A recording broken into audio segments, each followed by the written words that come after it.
Quem são os 24 anciãos?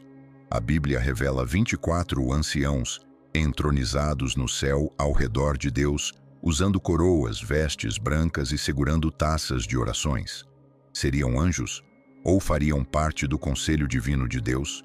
Apocalipse 4 apresenta esses seres misteriosos que se assentam ao lado de Deus, intrigando estudiosos até hoje.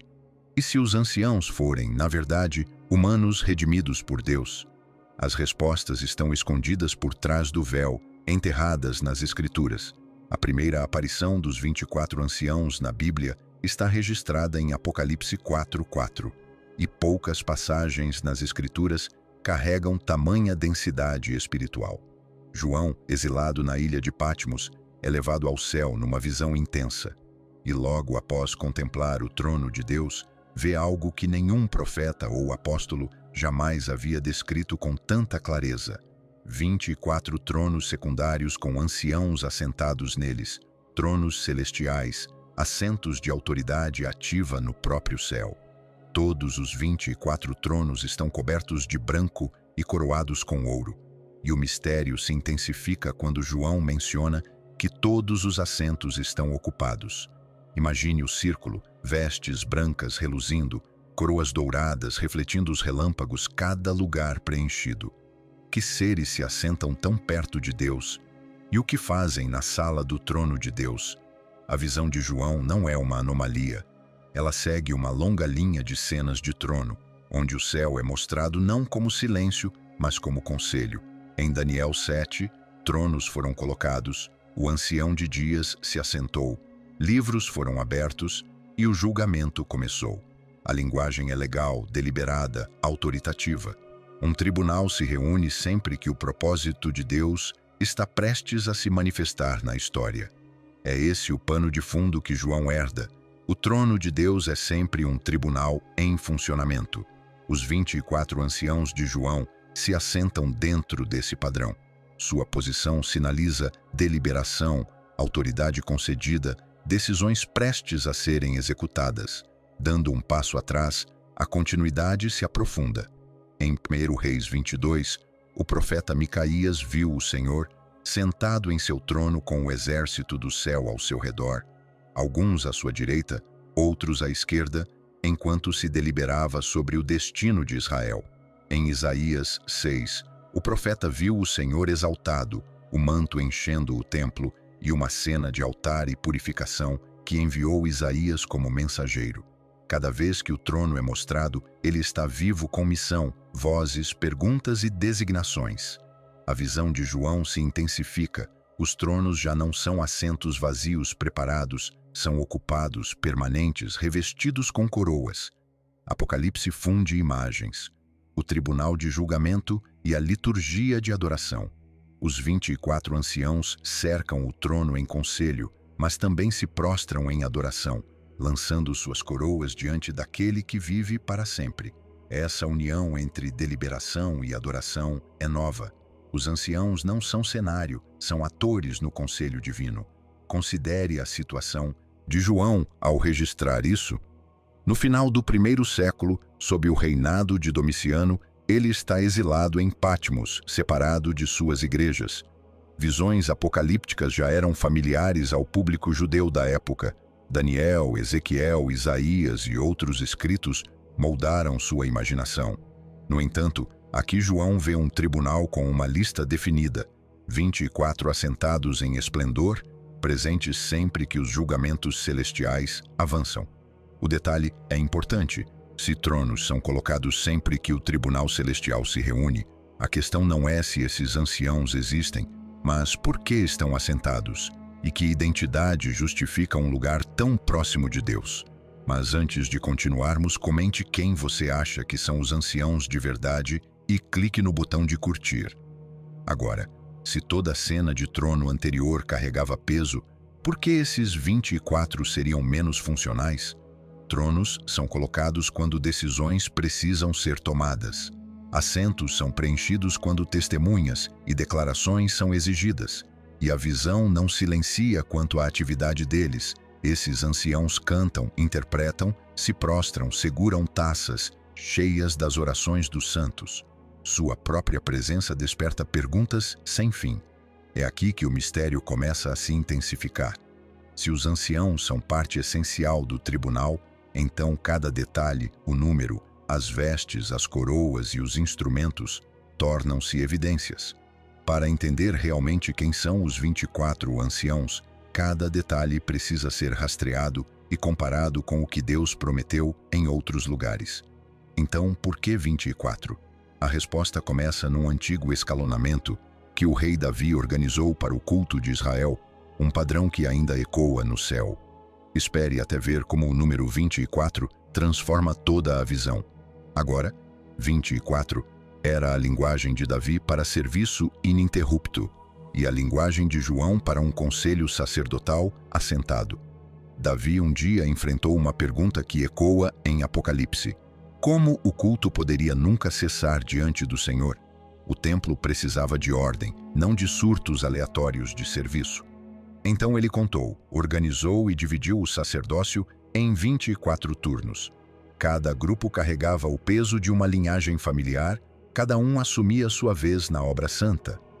1 Crônicas 24 os nomeia um por um, uma lista completa. Quando seu turno terminava, o próximo começava, e assim o ciclo seguia ininterrupto, dia após dia, ano após ano. 2 Crônicas 23 a 24 mostra esse ritmo na prática, trocas de turno em horários definidos, enquanto os sacerdotes e guardas se revezavam para que o serviço nunca dormisse. O próprio calendário protegia a continuidade. Davi não parou nos sacerdotes. Ele também posicionou os cantores, igualmente em 24 divisões. 1 Crônicas 25 os descreve com harpas, liras e símbolos, treinados para profetizar por meio da música, trazendo melodia aos átrios de Deus. Muitos ainda tratam as harpas como ornamentos, mas o templo as tratava como ofício. Esse detalhe revela o que as mãos dos anciãos seguram em Apocalipse. Eles também se revezavam, uma ordem cedendo lugar à próxima, para que o som da adoração jamais cessasse no templo. Imagine o amanhecer nos portões, uma turma saindo enquanto outra entra, mãos já nas cordas. 24 não era um número arbitrário, era a totalidade do serviço sacerdotal ordenado, o sistema pelo qual o louvor dos céus era ecoado na terra. Quando João viu 24 anciãos entronizados e coroados, ele não estava diante de numerologia. Ele via o ciclo sacerdotal levado adiante, o serviço contínuo aperfeiçoado no céu.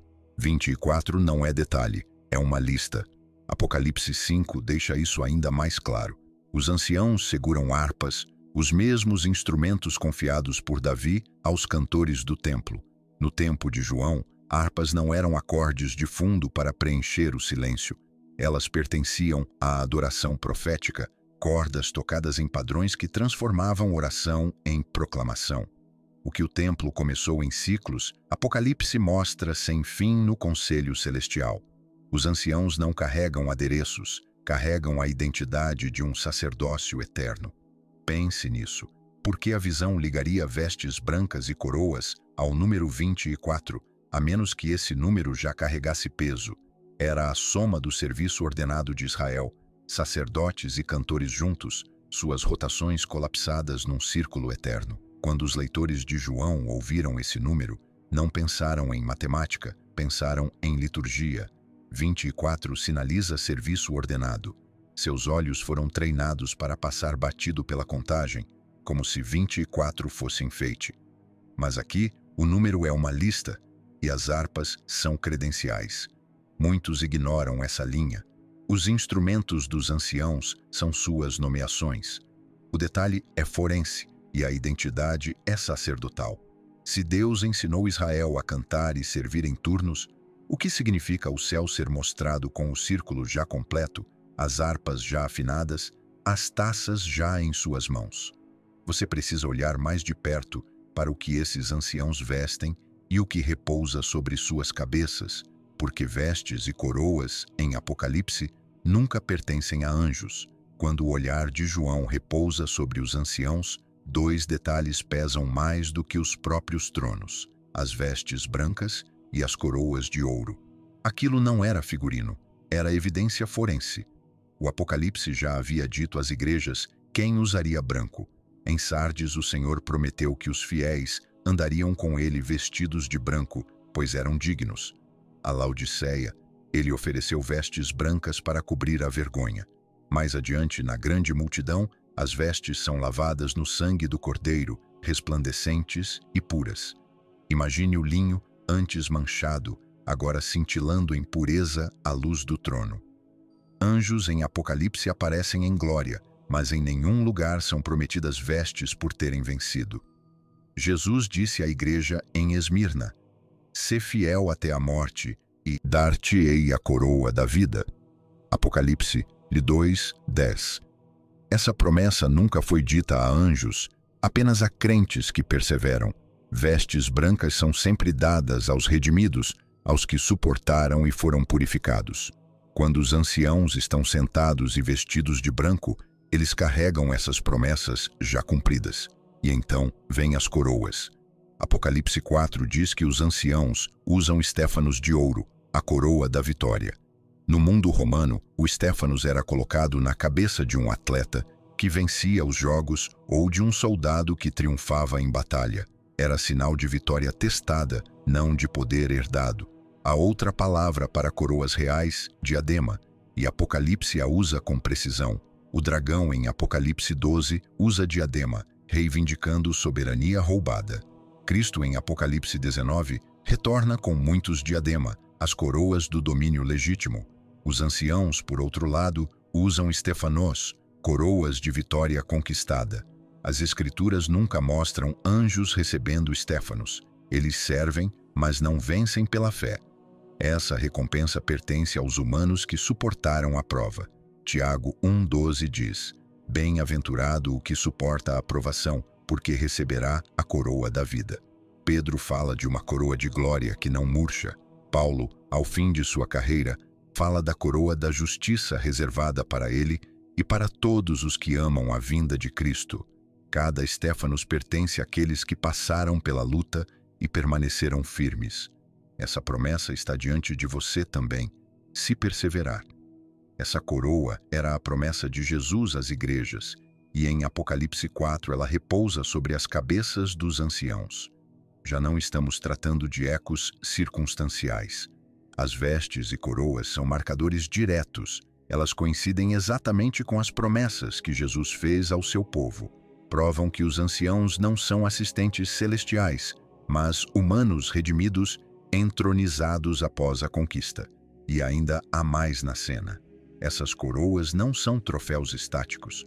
Os anciãos se levantam de seus tronos, prostram-se diante do Todo-Poderoso e lançam seus estéfanos aos pés dele, entregando a vitória como adoração. Esse ato é ao mesmo tempo sacerdotal e pessoal. Eles sabem o que custaram aquelas coroas. Eles sabem quem as concedeu. Eles as devolvem como oferta. Você nunca foi alertado sobre quão clara é essa distinção. Coroas em Apocalipse nunca são angélicas, pertencem aos fiéis provados. Isso não é vestimenta simbólica, é recompensa conquistada. Coroas que não podem ser herdadas devem ser vencidas, mas ainda há mais a revelar, porque as palavras que os anciãos cantam aprofundam ainda mais o mistério. O momento em que o Cordeiro toma o livro em Apocalipse 5 é eletrizante. Ninguém é achado digno. João chora. Então o leão aparece como cordeiro que foi morto, e o tribunal irrompe em adoração. No centro da visão, os anciãos começam a cantar. Suas vozes interpretam o ato para o céu e para a terra. E é aqui que o próprio texto tensiona, porque poucas linhas contêm uma divergência que intriga traduções há séculos. Com frequência, essa diferença é tratada como nota de rodapé, deixada à margem, mas aqui o detalhe é decisivo.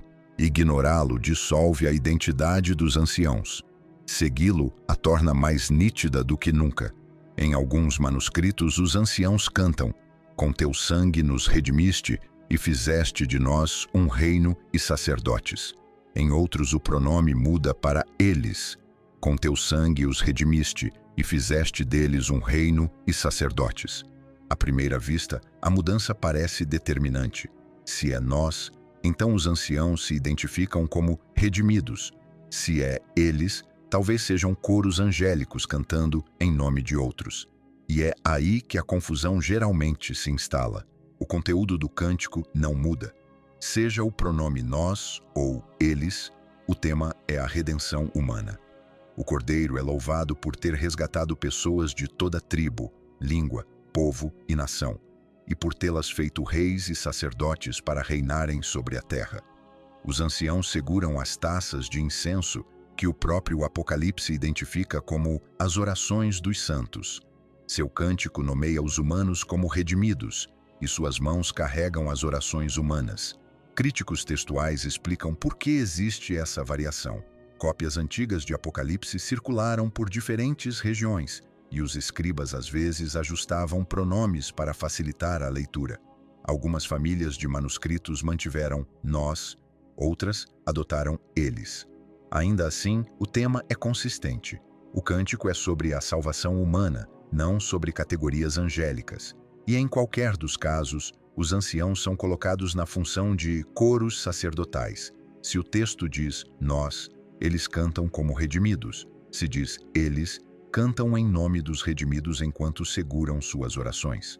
Qualquer que seja a leitura, os anciãos permanecem ligados aos redimidos, nunca separados deles. É aqui que o detalhe esquecido fortalece e não enfraquece o argumento.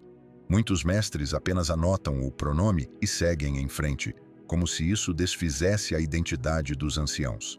Mas o contrário é verdade. Se os anciãos se incluem, são sacerdotes redimidos entronizados no céu. Se cantam por outros, funcionam como intercessores, função que as Escrituras reservam aos sacerdotes, não aos anjos. Ambas as leituras conduzem à mesma conclusão. Os anciãos estão unidos aos redimidos, não separados deles. A variação textual aguça o perfil em vez de turvá-lo. O cântico não é louvor abstrato, é adoração direcionada a um povo comprado pelo Cordeiro, com cada oração subindo das taças que os anciãos carregam. A única questão que resta é se essas palavras são cantadas de dentro da história ou sobre ela. De qualquer forma, pertencem ao mesmo conselho sacerdotal. Mas o contraste mais nítido ainda está por vir. Porque uma vez que você enxergue o que os anjos nunca vestem, a identidade dos anciãos já não pode ser confundida. Uma palavra grega separa servos de herdeiros. A visão do Apocalipse faz uma distinção cuidadosa que frequentemente é ofuscada no ensino. Anjos enchem a cena em grande número. Eles cercam o trono, atuam como arautos, derramam taças, soam trombetas. As Escrituras os chamam de espíritos ministradores, enviados para servir aqueles que hão de herdar a salvação, Hebreus 1:14. E Hebreus 2:16 torna isso ainda mais claro. Cristo ajuda a descendência de Abraão, não aos anjos. O destino das coroas é humano. Eles são poderosos, mas nunca coroados com estéfanos. Os anciãos, em contraste, estão sentados, revestidos e coroados. Apocalipse 4 os mostra lançando seus estéfanos diante do trono em adoração, coroas rolando aos pés do Todo-Poderoso. Essa coroa não é insígnia nativa de ordem angélica, é a coroa do vencedor, a recompensa por suportar a provação e permanecer fiel a Cristo. Nenhum versículo concede essa recompensa aos anjos. Colossenses 1:16 nos diz que tronos, dominações, principados e potestades existem como parte da hierarquia celestial. Assentos celestiais são reais, e as Escrituras reconhecem suas ordens. Mas quando o Apocalipse descreve coroas, a escolha de palavras é intencional. Anjos estão em formação, anciãos estão entronizados e coroados. Tronos são muitos, mas estéfanos é raro. A diferença é decisiva. É aqui que a confusão de categorias desmorona. Muitos misturaram as categorias, não por malícia, mas por descuido, fundindo anjos e anciãos numa mesma imagem, mas a ordem do céu nunca deriva. Anjos são grandes servos, mas a recompensa da perseverança nunca é deles. Os anciãos carregam essa distinção. Eles encarnam o destino que Jesus prometeu. Sê fiel até a morte e dar-te-ei a coroa da vida. Apocalipse 2:10. O ato de lançar coroas só tem sentido para quem as recebeu como recompensa. Não são anjos renunciando a poder nativo, são redimidos oferecendo o que conquistaram pela fé, reconhecendo o Cordeiro como o verdadeiro vencedor. Essa distinção nunca foi apresentada a você com tanta clareza. Anjos ministram, mas apenas os redimidos lançam coroas que primeiro receberam como prêmio. Sua adoração carrega o testemunho de uma fé provada. Se o céu é ordenado, então cada ordem deve ser reconhecida pelo que ela é. Anjos ministram, mas os anciãos são mais do que assistentes. Eles são herdeiros que reinam. E isso deixa uma pergunta no ar. Esses anciãos não permanecem sentados. Observe como eles se movem à medida que o drama se desenrola. À medida que o Apocalipse avança, os anciãos não ficam imóveis. Eles se movem a cada virada decisiva, e seus passos traçam o ritmo da adoração no céu. Se você seguir seus movimentos ao longo dos capítulos, verá uma linha do tempo de atividade que revela vocação, não ornamento. Em Apocalipse 4, eles estão sentados ao redor do trono, vestes brancas resplandecentes, coroas nas mãos, e quando a adoração se eleva, suas coroas caem diante do Todo-Poderoso. Seu primeiro movimento é rendição. Então vem Apocalipse 5. O Cordeiro se aproxima do trono para tomar o livro selado. Os anciãos se prostram novamente, harpas nas mãos, taças de orações erguidas, e um novo cântico irrompe. Suas vozes interpretam a redenção à medida que ela acontece. Eles não assistem passivamente, cantam o significado no ar. Cada queda é evidência. Eles vivem dentro da visão, não fora dela. Em Apocalipse 7, a cena muda. Uma multidão em vestes brancas aparece, e um dos anciãos fala diretamente com João. Ele pergunta: "Estes que estão vestidos de branco, quem são?" E responde com clareza: "Vieram da grande tribulação, suas vestes lavadas no sangue do Cordeiro." Aqui, os anciãos agem como mestres interpretando a visão para o próprio profeta. Seu papel se expande. Adoradores, depois intérpretes. Em Apocalipse 11, a 7ª trombeta soa, o reino é proclamado, e mais uma vez os anciãos se prostram dando graças. Eles declaram o reinado de Deus, o julgamento das nações e a recompensa dos servos, profetas e santos. Suas palavras fazem mais do que louvar, interpretam a história a partir do trono. Suas vozes carregam autoridade tanto quanto adoração. Depois, em Apocalipse 14, eles estão presentes quando um cântico misterioso é ouvido, um que apenas os redimidos podem aprender. Os anciãos estão como testemunhas de uma liturgia que sela a identidade. E em Apocalipse 19, prostram-se novamente, ecoando os aleluias do céu ao se completar o juízo e anunciar-se as bodas do Cordeiro. Siga o padrão: sentar, prostrar-se, lançar coroas, cantar, interpretar, agradecer, cair novamente, testemunhar e unir-se ao aleluia. Os anciãos não são estátuas, são participantes, líderes e intérpretes. Suas ações consistentes provam que estão entrelaçados no drama da redenção. Onde a redenção avança, os anciãos se ajoelham. Muitos mestres citam uma única passagem e deixam por isso mesmo. Poucos traçam o mapa completo, e essa omissão oculta a verdadeira identidade dos anciãos. No entanto, a linha do tempo em si é evidência. Seus movimentos refletem uma vocação sacerdotal e real.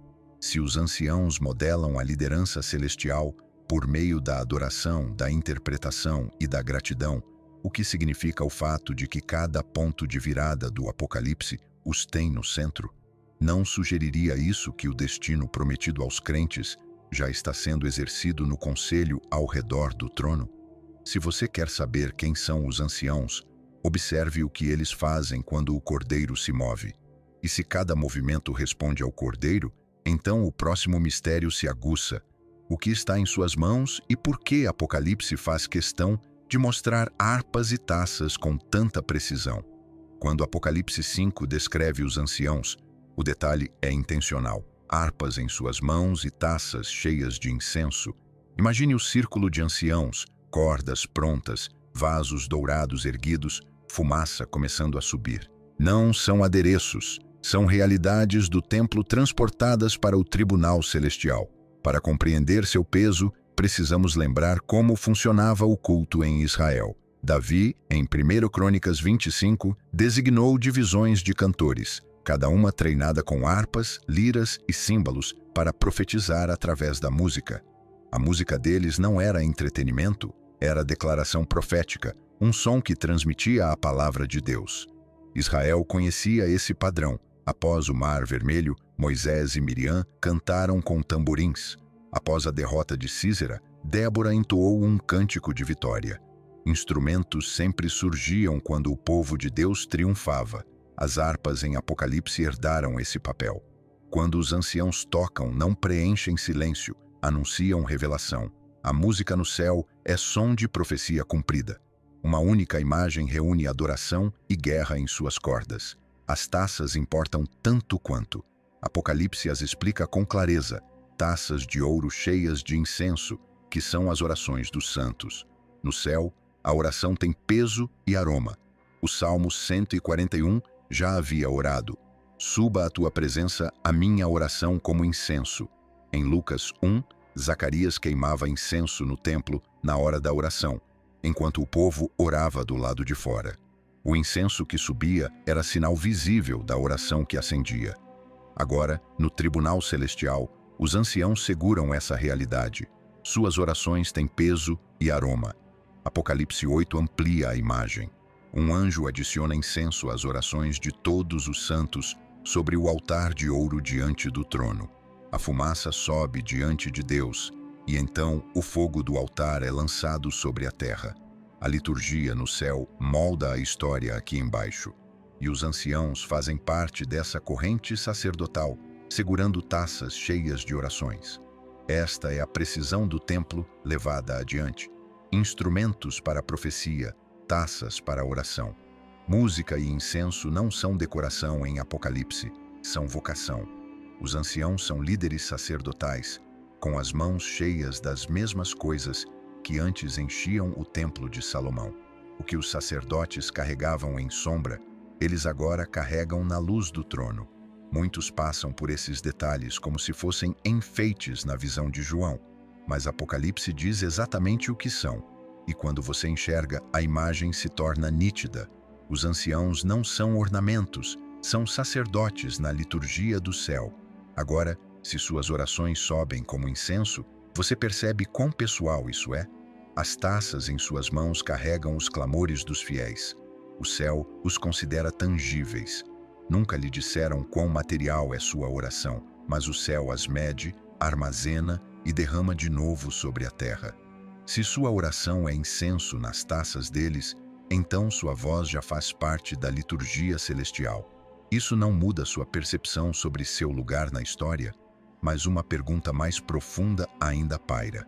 Se música e incenso já moldam a adoração no céu, o que significa quando um dos anciãos se adianta para interpretar? Já os vimos cantar, prostrar-se e oferecer orações. Mas quando um ancião fala, é a voz de um anjo ou a voz de um sacerdote? Essa pergunta não pode ser evitada. Em Apocalipse 7, João vê uma multidão que ninguém podia contar, vestida de branco, diante do trono e do Cordeiro. Sua adoração ruge como trovão, suas vestes brilham lavadas em sangue, mas então algo inusitado acontece. Um dos anciãos se volta e fala diretamente com João. Imagine o eco da adoração ainda ressoando, e um ancião se inclina, rompendo a visão, para interrogar o profeta. Ele faz uma pergunta. Estes que estão vestidos de branco, quem são e de onde vieram? E João, incerto, responde, meu senhor, tu o sabes. O ancião responde com clareza, estes são os que vieram da grande tribulação, lavaram suas vestes no sangue do Cordeiro. É aqui que muitos presumem que se trata de um anjo. A objeção é real, mas não é definitiva. Nos escritos apocalípticos judaicos, é verdade que intérpretes costumam ser anjos, mas figuras sacerdotais também interpretam. Os levitas explicavam a lei ao povo nos dias de Neemias. Um momento de fala pode revelar uma identidade. Profetas interpretavam visões de juízo e restauração. Sacerdotes se colocavam entre o texto sagrado e a assembleia, esclarecendo seu sentido.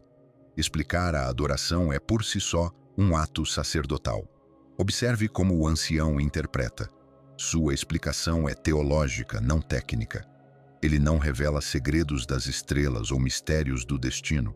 Ele aponta diretamente para a redenção, para vestes lavadas no sangue do Cordeiro, para a promessa de abrigo, pasto e água viva. Sua voz não é especulação cósmica, mas consolo pastoral. É interpretação sacerdotal, adoração traduzida em esperança. A objeção desaparece sob essa luz. O ancião não age fora de sua identidade, ele a cumpre. Um sacerdote rei coroado na liturgia celestial é precisamente quem deveria nomear a multidão redimida e proclamar a proteção do Cordeiro. Suas palavras se encaixam no padrão de cada ação que já traçamos: adoração, intercessão, interpretação. Se você nunca ouviu isso antes, considere o que isso significa.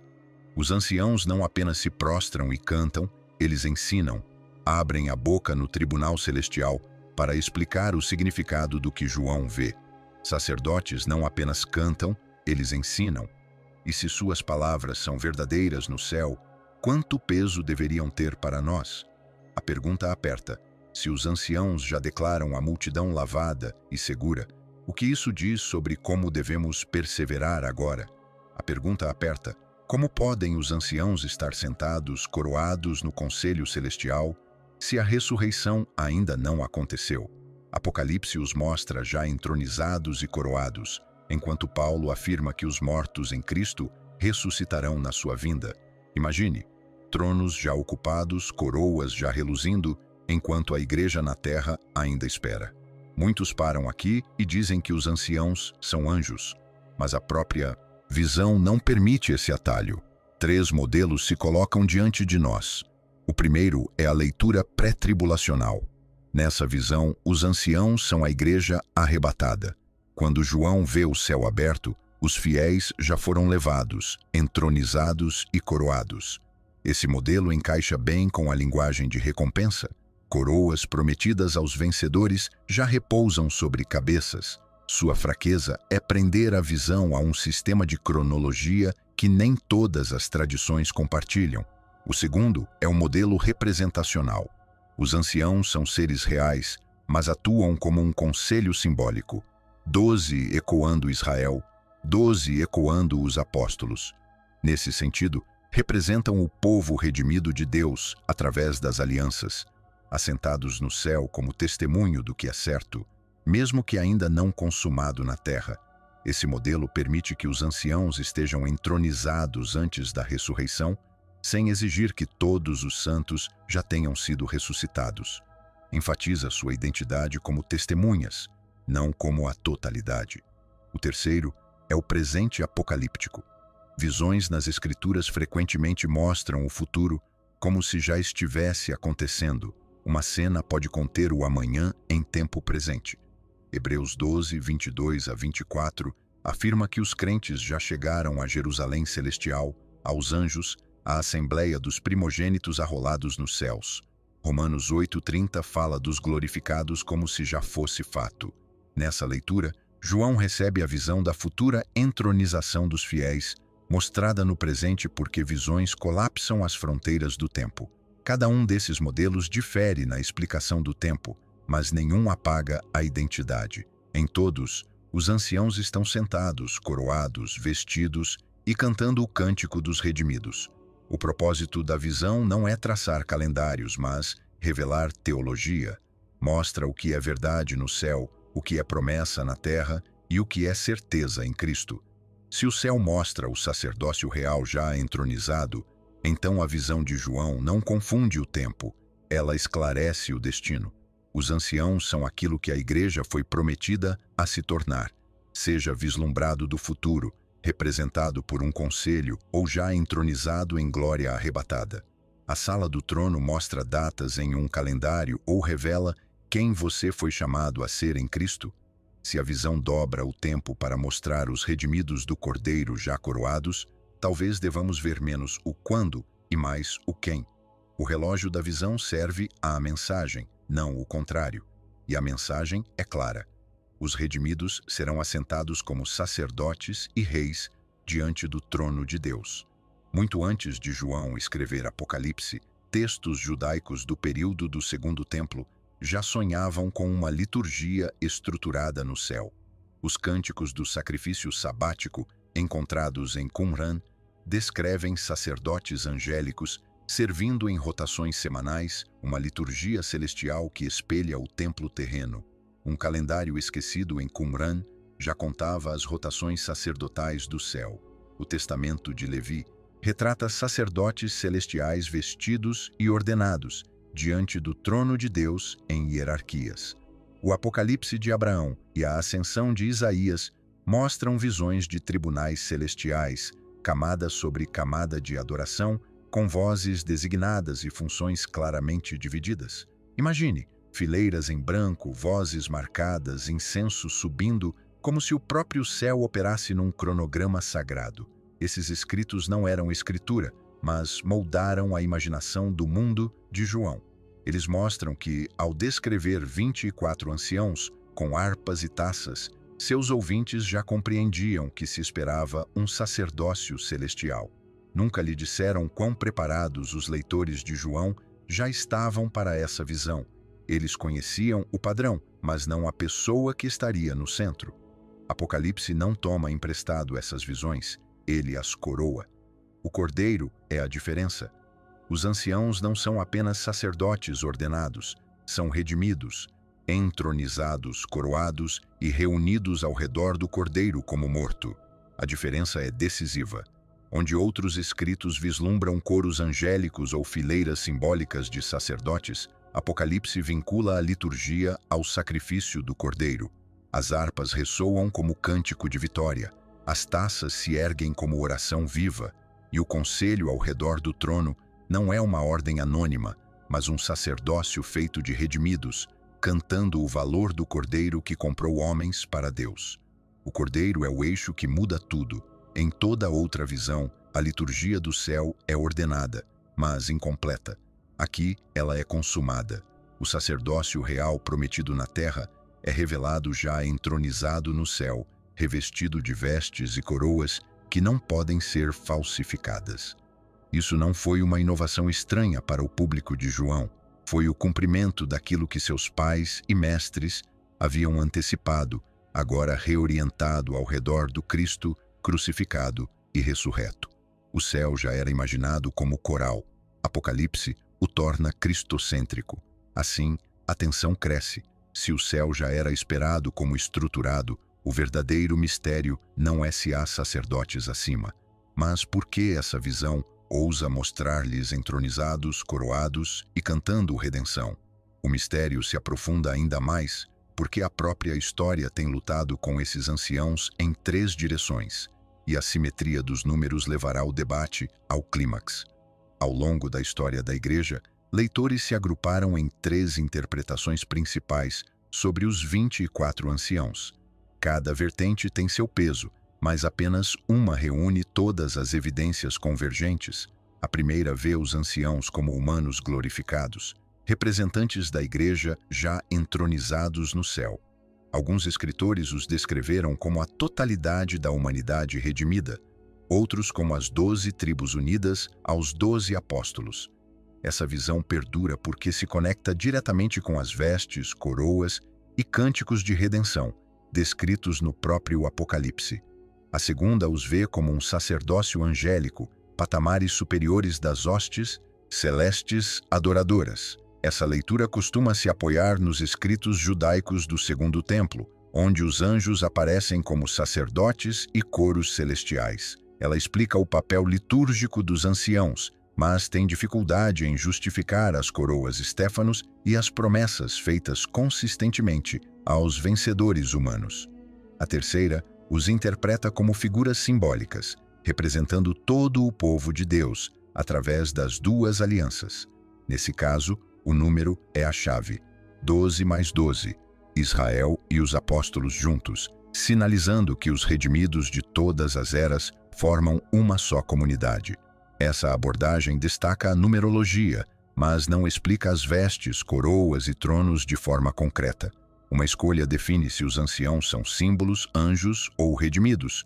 e a evidência aponta numa só direção. Cada uma dessas interpretações foi sustentada com seriedade por intérpretes fiéis, mas nenhum concílio jamais fixou um dogma aqui. A Igreja viveu com atenção, ponderando visões sem encerrar o debate.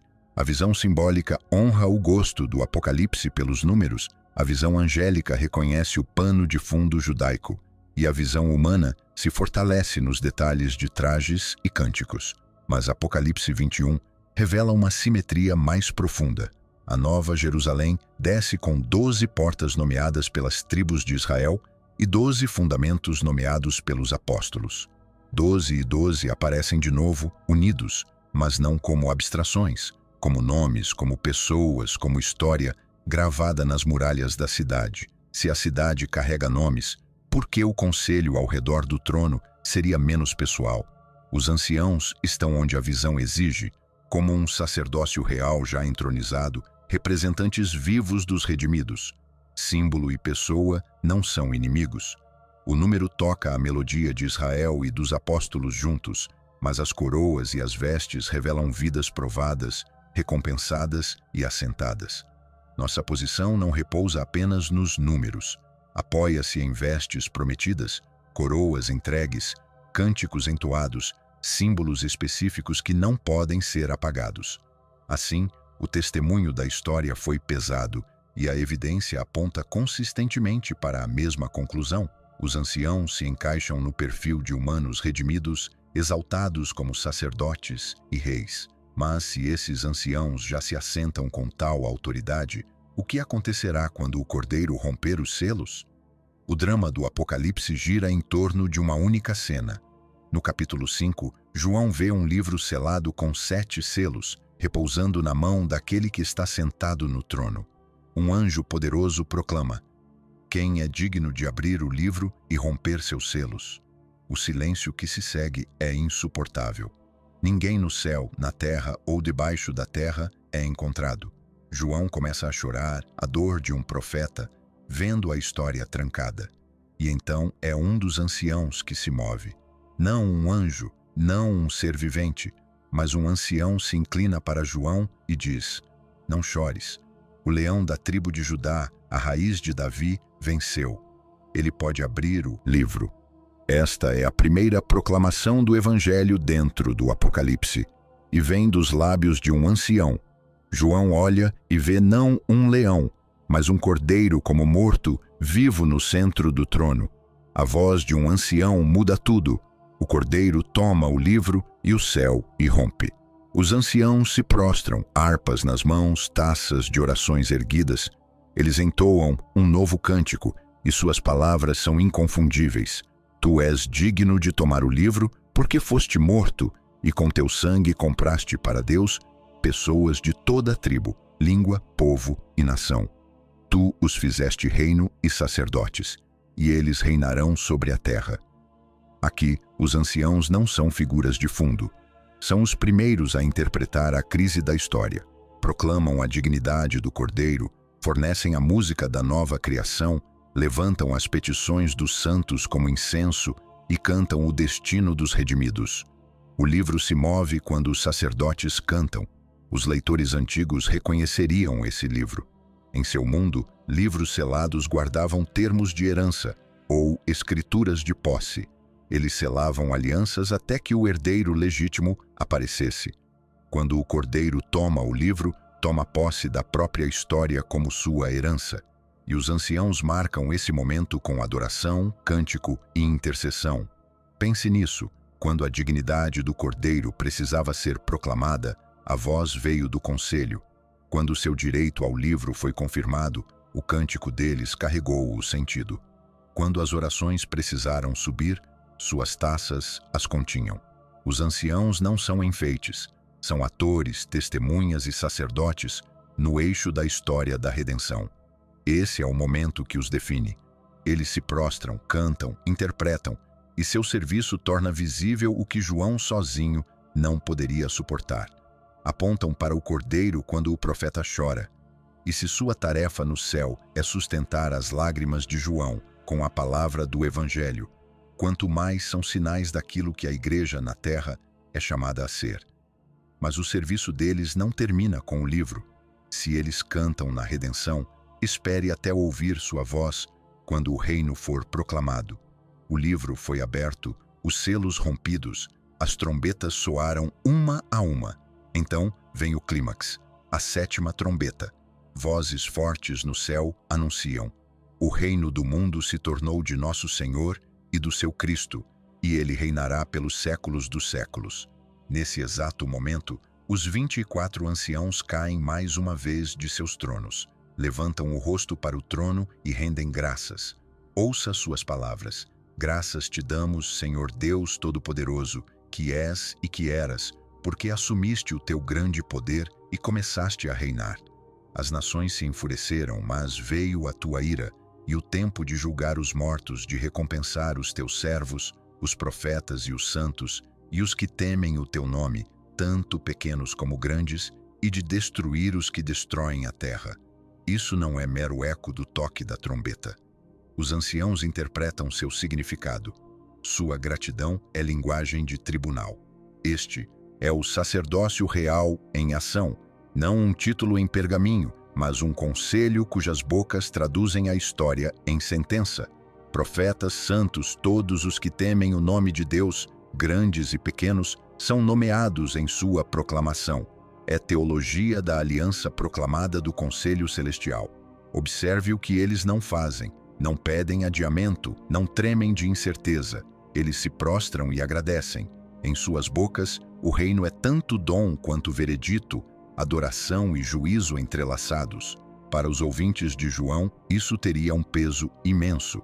O poder romano afirmava governar as nações. Imperadores reivindicavam glória eterna, e a terra parecia inabalável.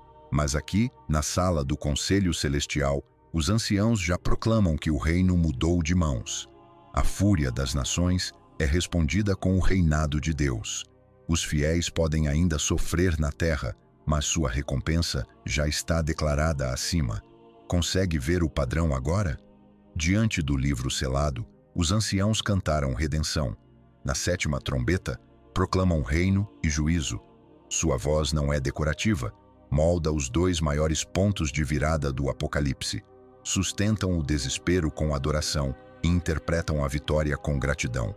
Mas a visão ainda não terminou. Restam objeções, perguntas persistentes que precisam ser enfrentadas. Quem são os anciãos, afinal, e o que significam suas coroas e seus cânticos para nós? Alguns usaram essas perguntas como barreiras, mas todas se dissolvem à luz do texto. Primeiro, a questão do tempo. Como humanos podem estar entronizados antes da ressurreição geral? Pesamos 3 caminhos. Alguns veem os anciãos como a igreja arrebatada, já glorificada. Outros os enxergam como representantes entronizados antes da ressurreição completa. Ou a própria visão mostra o futuro como presente, colapsando o tempo em uma única imagem. Qualquer que seja o enquadramento, cada caminho preserva sua identidade como sacerdotes redimidos, já revestidos na visão que João recebeu. Segundo, a objeção do intérprete. Um ancião explica a João quem são os vestidos de branco, e a literatura apocalíptica frequentemente atribui essa função aos anjos. Mas reis sacerdotes também interpretam, especialmente quando a adoração revela os atos de Deus. A explicação não é uma máscara, é serviço sacerdotal estendido à revelação. Terceiro, os manuscritos. Alguns textos dizem eles, outros nós, mas ambos centralizam a redenção humana, com os anciãos segurando as orações dos santos. Se cantam como redimidos ou em nome deles, a identidade ainda gira em torno da mesma história humana. Quarto, a numerologia. Alguns concluem que 12 mais 12 só pode significar símbolo, tribos mais apóstolos e nada além disso. Mas Apocalipse ama simetria sem apagar a pessoa.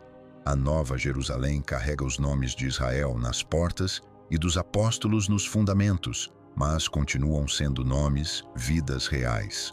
Os anciãos, da mesma forma, carregam harmonia simbólica, enquanto permanecem seres sentados, coroados e vestidos diante do trono. Frente a essas objeções, a linha permanece firme. Símbolos sozinhos não usam coroas. Anjos não recebem as coroas prometidas aos vencedores. Visões temporais não apagam identidade, e manuscritos não afastam o cântico da redenção humana. Cada objeção refina, mas nenhuma substitui. Assim, voltamos ao centro. Os 24 anciãos correspondem a todas as promessas de um sacerdócio real redimido. Estão sentados porque um reino foi prometido. Usam branco porque vestes foram ofertadas. Lançam suas coroas porque a fidelidade foi recompensada. Cantam porque a redenção é seu próprio cântico. E é aqui que a síntese repousa. Os símbolos do Apocalipse convergem num ponto. O Cordeiro formou um conselho de redimidos, entronizados, coroados e sacerdotais, já ecoando o destino prometido à Igreja. Sua presença na visão de João não é um enigma sem solução, é uma revelação desvelada. A visão se encerra, mas o convite permanece. João viu um círculo de anciãos já vestidos, já coroados, já cantando, e sua presença não era um mistério, mas um chamado. O Cordeiro que abriu o livro levantou um povo para assentar-se perto de seu trono, e seu cântico é o cântico dos redimidos. Esta é a promessa já pronunciada sobre a Igreja. Ele nos fez reis e sacerdotes para servir a seu Deus e Pai. Os anciãos são sua prova viva, sentados onde adoração e juízo se encontram, oferecendo orações que sobem como incenso, entoando palavras que jamais desaparecerão. Você é chamado ao mesmo círculo. Cada ato de fidelidade, cada oração sussurrada em segredo, cada passo de perseverança é linho sendo tecido, uma coroa sendo moldada, uma voz sendo afinada para aquele cântico. Seus tronos não são distantes, são sinais da sua herança em Cristo. Então levante os olhos, que suas orações subam como a fumaça que eles carregam, que suas obras brilhem como as vestes que eles vestem, e aprenda o cântico deles agora, pois um dia o círculo se abrirá e você tomará seu lugar entre eles. Se esta jornada despertou algo em você, não deixe que isso se perca no ruído. Há mais sussurros escondidos nas páginas das Escrituras, esperando para serem revelados. Fique conosco, inscreva-se, ouça com mais atenção e continue nesta estrada estreita entre o trovão e o silêncio. Espero te reencontrar em breve.